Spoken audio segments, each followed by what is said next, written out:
Does UGA football have a switch that it can just flip at any moment in time, at any game, at any point in the season? Kirk Herbstreit said he thinks that the Dawgs have a flip they can just switch. Let's get the exact quote. UGA seems to be able to flip the switch. Now, I think that there are some multiple meanings to that. I think that means that Georgia can flip the switch in the second quarter. I think that means Georgia can flip the switch for a given game where it's like, hey, we know we need to beat these guys. We know that we need to play really well tonight. So is Kirk right about that? I want to talk about a few examples where I think that he has a good point. I also think we have to look at the devil's advocate side of it, and you're not going to like the devil's advocate. I'm assuming you're a Georgia fan if you're watching this, and you're not going to like the devil's advocate side of can UGA football flip the switch, and that's what Kirk Herbstreit had to say about the Dawgs.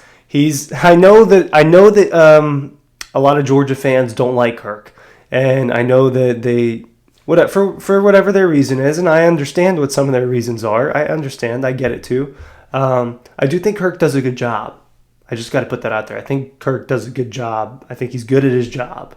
I think he's one of the better people on TV in the football world, if we're being quite honest. But he's been more and more positive about the Georgia Bulldogs recently. And look, I mean, that's obvious, right? When you beat up on Florida, you beat up on Kentucky, you're taking care of business. You're 9-0 now. 9-0 Georgia Bulldogs. Saying that for the first time this year. I understand why he's getting more positive on them, because Georgia's playing well and winning games against really good teams. And maybe they flipped a switch at a point in this season. So let's look at multiple examples of where Georgia can flip the switch. I wanted to take a creative angle at talking about this. Ryan Curley from Dawg Post here. Make sure you're signing up for our newsletter, because a 5-star Georgia fan has the Dawg Post newsletter. Talked to a few people at the game today. Also, full transparency, haven't gone to bed yet. I'm wired. It's hard for all of us in the Dawg Post crew to sleep. Maybe not Matt. It's hard for me to sleep after games. It's hard for Dean to sleep after games. So my clock says 4:44 a.m. and guess what? It's fall back. Lost an hour. It's actually 5:45 for me mentally. Physically, it's 5:45. So here we go. Here's my middle of the night video for you guys.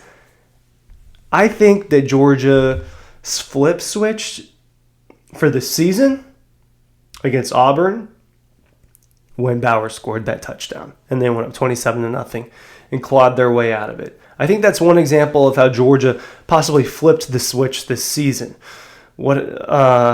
Because offense looks flat against UT Martin. The team looks, you win 45-0 or 45-3 against Ball State, but it could have been better. Should it have been 60-3? Should have been 60-0. It is Ball State. Who's the other Cupcakes teams they played? I'm freaking blanking on this. UAB, who has a good quarterback and has good football players. Side note, some of these teams have better players than they used to because of the transfer portal. Newsflash, good football players are going to worse schools because of the transfer portal, and they want an opportunity to play, and they're getting that opportunity quicker. So Georgia just doesn't look great through the first month. And then week 5, they travel to Auburn, and it's the first road test. It's the first road test for Carson Beck. And look, Georgia has turnover issues. Georgia has possession issues. Georgia has they just can't move the football even when they do have the ball in the first half. And it's the same thing. Some of that goes for South Carolina, but that's part of a different example. Against Auburn, I think they flipped the switch for the season when they went down there and they scored that game-winning touchdown with Brock Bowers, and Brock Bowers just balls out in the fourth quarter. Carson Beck hits him a few times in the fourth for clutch plays. You can see I'm delirious at this point. No drugs, no alcohol. You might not believe me, but this is just me being really tired, and the cold combined and no sleep. So then, I think heading into Kentucky and heading into Vanderbilt and Florida, and just the vibe after that has been different. It feels like Georgia's picked up the pace since they won that game. So I think they flipped the switch for the season during that game. Let's look at an example of where they flipped the switch at halftime. Georgia flipped the switch at halftime against South Carolina. Yes, 14-3 at halftime. Could not score, and had trouble stopping South Carolina from scoring. Flew down the field on the first drive. Spencer Rattler is running around, making plays like really good quarterbacks can do, like Brady Cook did against Missouri earlier tonight, whenever you're watching this. Brady Cook did that as well. It reminded me of what Spencer Rattler did to Georgia in the first half in the South Carolina game this season. But Georgia flips the switch at halftime. I literally flipped the switch. I snapped my fingers again. Hope that's not annoying you. Literally flips the switch. You see the halftime speech with Kirby, Cedric Van Pran, Javon Bullard, Carson Beck out there winking at people. And they come out of the second half dominating in the third quarter, controlling the ball game. Fourth quarter doesn't go as well as I think we remember it to have gone. If you go back and look at what really happened with South Carolina in the fourth quarter, I don't think Georgia played that great. You're in a fight and you had an opportunity to go up double digits or to kind of confirm that, and South Carolina hangs around for a little bit more. But they did flip a switch from what happened on defense. Completely shut down South Carolina in the second half. So, yes, Georgia flipped the switch there. I also think it can flip the switch in the quarter. We saw that against, I believe, Ball State when they had 28 points in the second quarter. So we've seen that happen. Third quarter against UT Martin, I believe, or UAB. You see the cupcake games are starting to blend together because we're not going to look back and think about those games here soon. If maybe I'm the only one looking back at them, because that was a different football team back then. It's a football team where the second leading rusher or the leading rusher through 2 weeks was Roderick Robinson, who hasn't seen the field since South Carolina, and that's mostly because of his injury. But that's just a minor example of how different this team is. So I want to look at the other side of it. If you hung around with me, you're not going to like this part, but the devil's advocate part of it is, what if Georgia can't flip the switch? What if this is just an inconsistent football team? What if this is a team that's going to show up and play like it does against South Carolina and Auburn sometimes, and it's a team that's going to show up and plays like it does against Kentucky and Florida sometimes? That's the other side of it. And we've had games where I think that you've seen an in-between mix. I think Vanderbilt was a mixture of the good and the bad Georgia. And it's just the truth. I think that the Missouri game, I need to rewatch a lot of it. I like to rewatch it. My take right now is, and it was heading into the game, is that Missouri is a good football team. I think Missouri's defensive line played really well, or is just better than I thought it was. I told you guys, and it wasn't some groundbreaking news when I said this. Other people agreed. Luther Burden was going to make plays. Cody Schrader was going to make plays. Theo Wees was going to make plays. Brady Cook was going to make plays. We know those guys are going to make plays.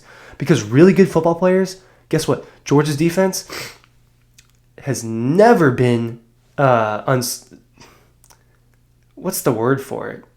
Unbreakable? It never was unbreakable. It wasn't unbreakable in 2021. Jameson Williams in the SEC Championship.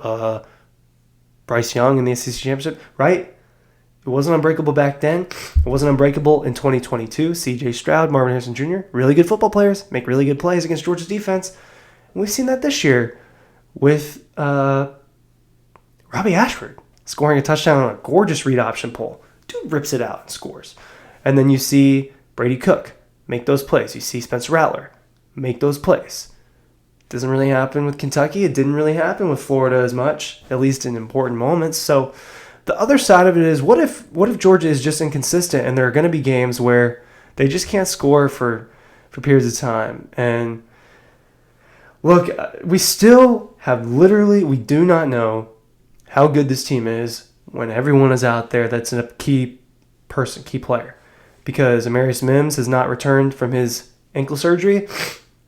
And unless they just believe that the line has played better without him, he is one of the starters, and you want your starters out there, and you want your best possible five out there, and I have a hard time believing that they're not going to want that. So if that includes Amarius Mims, he'll be back in the lineup when he's ready. Brock Bowers, we've yet to see really outside of the Auburn game, and only bits and pieces for that, really bits and pieces against Kentucky, because Ladd played even less against Kentucky than he did Auburn, if you go back and look.